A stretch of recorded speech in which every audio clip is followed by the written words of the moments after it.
আমাদের সবার প্রিয়, আমাদের কাছের মানুষ, আমাদের শামিনী ঘোষ দিদিকে আমরা অল বেঙ্গল ইমাম মুয়াজ্জিন অ্যাসোসিয়েশন চ্যারিটেবল ট্রাস্টের পক্ষ থেকে মোস্ট ওয়েলকাম, সুস্বাগতম। ওয়ালাইকুম আসসালাম। তার সঙ্গে আমাদের আরো এক নক্ষত্র, আমাদের এলাকার বিধায়িকা, আমাদের সবার অন্তরের অন্তঃস্থল, আমাদের হলো ফেরদাউসি বেগম, আমাদের সোনারপুর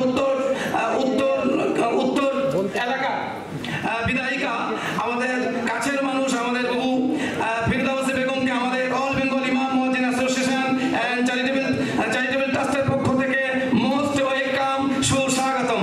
এখন আমরা আমাদের সম্মাননা প্রদান করবেন। আমাদের সামনে উপস্থিত হয়েছেন আমাদের শামিনী ঘোষ দিদিকে। দাদা মাঝখান থেকে চলে যাও। দাদা দাদা ধরো মাঝখান থেকে।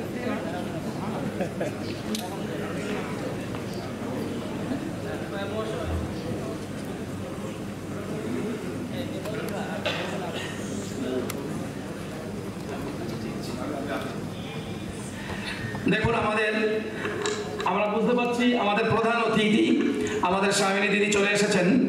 শামিনী দিদিকে সম্মাননা প্রদান করবেন আমাদের এলাকার বিধায়িকা ফেরদাউসি বেগম। আমরা এই একটা আনন্দ ঘন মুহূর্তে সত্যি আমাদের অনেক গর্ব যে আমরা এরকম একটা সন্ধিক্ষণে আসতে পেরেছি। আমাদের সম্মুখে আমাদের ফেরদাউসি বেগম, আমাদের দিদি ফেরদাউসি বেগম শামিনী দিদিকে সম্মাননা প্রদর্শন করছেন।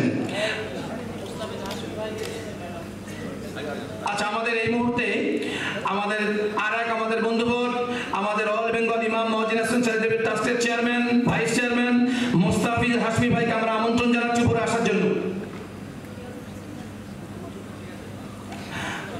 আমাদের ভাই, আমরা আজকে যে জায়গায় এসেছি, আমরা কেন রাজনীতি করব? আমরা ওলামারা দিন, আমরা ওলামায়ে হক, আমরা কেন রাজনীতি করব? আমাদেরকে যেভাবে অত্যাচারিত করা হচ্ছে, দেশের যেভাবে সংবিধান নষ্ট করা হচ্ছে, আমাদের মতো বুদ্ধিজীবীরা যদি আমরা পিছনে থাকি, তাহলে আমরা আবার দেশকে পিছিয়ে দেবো। আমাদের রেসপন্সিবিলিটি, আমাদের দেশ, আমাদের রাজ্য, তাহলে আমাদের এটা আমাদের অধিকার। এখানে আমাদেরকে হক কথাটা বলা, সত্য কথাটা বলা। তার জন্য আমাদের উচিত প্রত্যেকেরই বিভিন্ন রাজনৈতিক। আচ্ছা, আমাদের হাসমি ভাই এসেছেন। এখন আমাদের